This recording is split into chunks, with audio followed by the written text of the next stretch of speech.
রক্ষা কবচ প্রত্যাহার করা হলো রাজ্যের বিরোধী দলনেতা শুভেন্দু অধিকারীর। ২৬-এর বিধানসভা নির্বাচনের আগে অনেকেই মনে করছেন শুভেন্দু অধিকারীর অস্বস্তি বাড়ল। শুভেন্দু অধিকারীর রক্ষা কবচ প্রত্যাহার করতে গিয়ে মাননীয় বিচারপতি জয় সেনগুপ্ত তিনি বলেন যে কোনো বক্তব্য থাকলে লিখিত আকারে জানাতে হবে সোমবারের মধ্যে, কিন্তু কোনো অন্তর্বর্তী নির্দেশ অনন্তকাল ধরে চলতে পারে না। পর্যবেক্ষণ হাইকোর্টের বিচারপতি জয় সেনগুপ্ত। রক্ষা কবচ প্রত্যাহার করলেন বিচারপতি জয় সেনগুপ্ত। বিচারপতি রাজশেখর মান্থার দেয়া রক্ষা কবচ প্রত্যাহার করে নিল হাইকোর্ট। মানিকতলা সহ মোট 4টি মামলার তদন্তে সিবিআই এবং রাজ্যের যুগ্ম এসআইটি গঠন আদালতে। শুভেন্দু অধিকারীর বিরুদ্ধে দায়ের হওয়া 15টি মামলা খারিজ করল আদালত।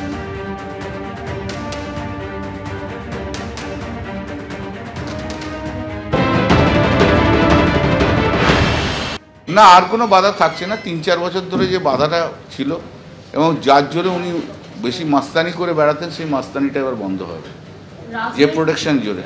এবার যে যে কমপ্লেনগুলো ছিল সেই কমপ্লেনগুলো আজকে যদি এফআইআর লজ করে প্রসিড করতে চায়, পুলিশ প্রসিড করবে। একদিন তো এফআইআরগুলো করতে পারেনি, কমপ্লেনগুলি লজ করা ছিল, সেগুলো করতে পারবে। ওরা একটা যে কথা বলছে যে ওদের মক্কেলের এগেনস্টে নাকি শুভেন্দু অধিকারীর ধারে এগেনস্টে প্রচুর কেস করা হচ্ছে। তো আমারও বক্তব্য, শুভেন্দু অধিকারী যদি 1000টা ক্রিমিনাল কেস ক্রাইম করে তো 1000টা ক্রিমিনাল কেস হবে। যে মুড়িমুড়কির মতো ক্রাইম করে তার ক্ষেত্রে মুড়িমুড়কির মতো এফআইআর হবে। সে তো আর কোনো প্রিভিলেজ পার্সন নয়। অর্থাৎ শুভেন্দু অধিকারীর বিরুদ্ধে প্রসিড করতে পারবে ইন অ্যাকর্ডেন্স উইথ ল।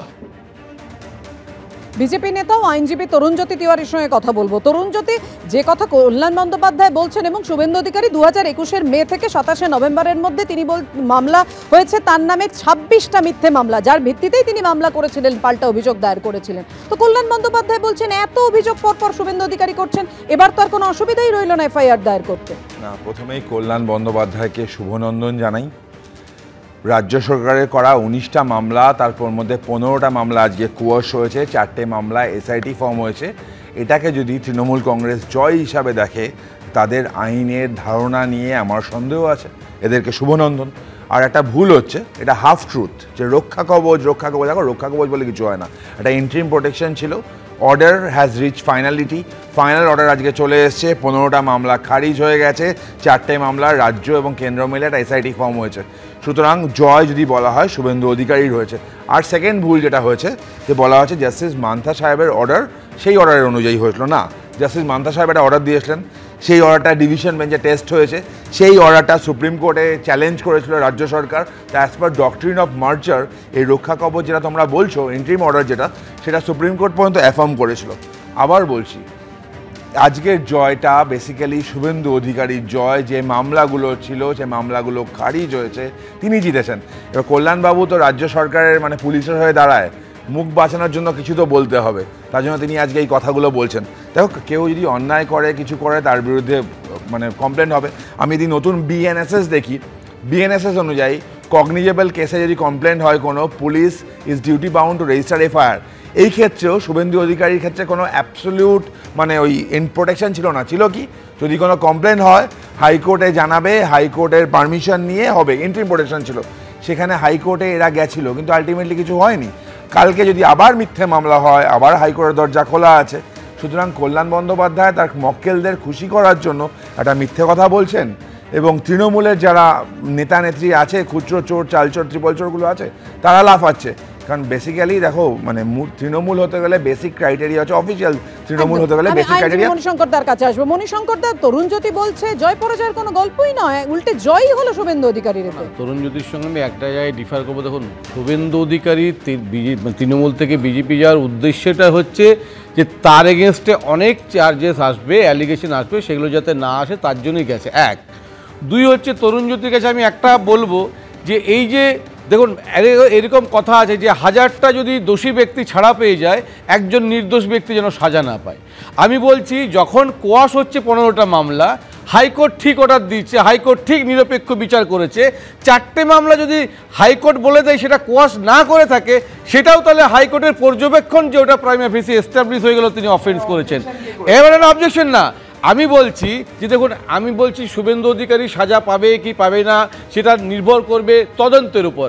আবার ক্রাইম করলে আবার কিছু হবে, আমি এটা নিয়ে যাচ্ছি না। আমি বলছি তিনি একটা ন্যারেটিভ তৈরি করতে পেরেছিলেন রাজ্যবাসীর কাছে যে হাইকোর্টটা হচ্ছে আমার, কোনো কিছু হলেই দেখে নেব হাইকোর্ট, যা কিছু হচ্ছে দেখে নেব হাইকোর্ট। মানে না না প্লিজ প্লিজ প্লিজ পরে বলবে, আমাকে বলতে দাও।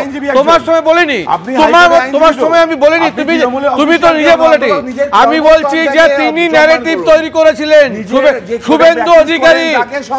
প্লিজ তুমি একটু সাবধানে থাকো, তুমি একটু নিজে স্বাধীনতা রাখো, স্বাধীনতা রাখো, স্বাধীনতা রাখো। আমি বলছি যে শুভেন্দু অধিকারী ন্যারেটিভ তৈরি করেছিলেন, ন্যারেটিভ তৈরি করেছিলেন রাজ্যবাসীর কাছে যে কিছু হলে আমার হাইকোর্ট আছে। হাইকোর্টটা যেন এই মুহূর্তে আমি বিরত করছি। এবার আপনাদের সামনে রাখবো সুকান্ত মজুমদার। তিনি কি বলছেন যে বিজেপি শুভেন্দু অধিকারীর পাশেই আছে, প্রয়োজনে আমরা জেলে যাব।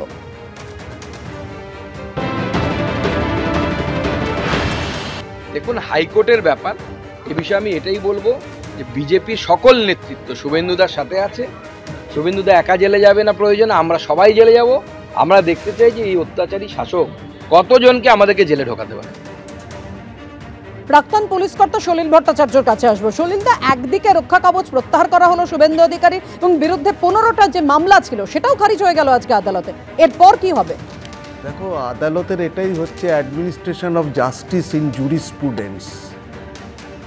দেখো, আমি বলছি 3টে দিক আছে। দেখো, 1 নম্বর হচ্ছে, দেখো 15টা কেস কিন্তু আউটরাইট কোয়াশ করে দিয়েছেন। 4টে কেসকে বলেছেন যে সিবিআই এবং স্টেট পুলিশ একজন করে in the rank of police super থাকবেন, তারপরে সিট গঠন করতে বলেছে। 3rd পয়েন্ট যেটা, শুভেন্দু অধিকারীর যদি কোনো কিছু বক্তব্য থাকে সেটা উনি সোমবার লিখিতভাবে কোর্ট আদালতকে জানাতে হবে। এটা ঠিক নয় যে ওনার রক্ষা কবচ উঠে চলে গেল আর পটাপট যা হয় কেস করে দেবে, কেউ যার ইচ্ছা সে কেস করে দেবে। সেটা আমার যেটা মনে হয়, আইনের যদি সামান্য আমার যে জ্ঞান আছে তাতে আমার মনে হয় সেটা কিন্তু বলেননি। এবং এটাও ঘটনা যে একটা ইন্টারিম অর্ডার মানেই হচ্ছে একটা অন্তর্বর্তীকালীন আদেশ, সেটা মাসের পর মাস, বছরের পর বছর চলতে পারে না। এটাই বলছি আমি, administration of justice in jurisprudence. সুতরাং আদালতের প্রতি মানুষের শ্রদ্ধা আছে, সম্মান আছে, আমাদের ভক্তি আছে। সুতরাং আদালত কখনো মানে ট্রাভেস্টি অফ জাস্টিস নয়। আমি সৈকতের কাছে আসবো, কিন্তু তার আগে আপনাদের শোনাবো তৃণমূল বলছে তৃণমূল এবং রাজ্য সরকারের আবেদন মান্যতা দিল হাইকোর্ট। কুণাল ঘোষের বক্তব্য শোনাবো, কিন্তু তার আগে আজকে শুভেন্দু অধিকারী কি বলেছেন দেখুন। আমি হাইকোর্টের রায়ে হ্যাপি। মমতা ব্যানার্জি তার পুলিশকে দিয়ে গত 5 বছরে আমার বিরুদ্ধে যত মামলা করেছিল, হাইকোর্ট সেই মামলার মেজর পোরশনকে কোয়াশ করেছে। বাকি মামলা সিবিআই কে দিয়ে সিট বানিয়েছে। রাজ্য পুলিশ যে মমতার পীড়নক রাজনৈতিক টুল, এটা হাইকোর্টের আজকের রায় প্রমাণ হয়ে গেছে। আবার মিথ্যা মামলা করলে আবার হাইকোর্টে যেতে আমি পারবো, সে লিবার্টিও হাইকোর্ট দিয়েছে। অতএব দেখবি আর জ্বলবি, লুচির মতো ফুলবি। নন্দীগ্রামে হারিয়েছি, ভবানীপুরেও হারাবো। মমতাকে প্রাক্তন করবো, ওর ভাইপোকে জেলে পাঠাবো। একজন ব্যক্তি কোনো মামলায় রক্ষা কবচ পেতে পারেন, একজন ব্যক্তি একাধিক মামলায় ক্ষেত্র বিশেষে রক্ষা কবচ পেতে পারেন। কিন্তু একজন ব্যক্তি ভবিষ্যতে কি করবেন সেটা না জেনে আদালত কখন রক্ষা কবচ দেন, কিভাবে রক্ষা কবচ দেন? জাস্টিস জয় সেনগুপ্ত, মাননীয় বিচারপতি, তিনি বলেছেন এটা চলতে পারে না অনির্দিষ্টকালীন, ফলে তিনি সরিয়ে দিয়েছেন। তিনি আরো কয়েকটি মামলা খারিজ করে দিয়েছেন।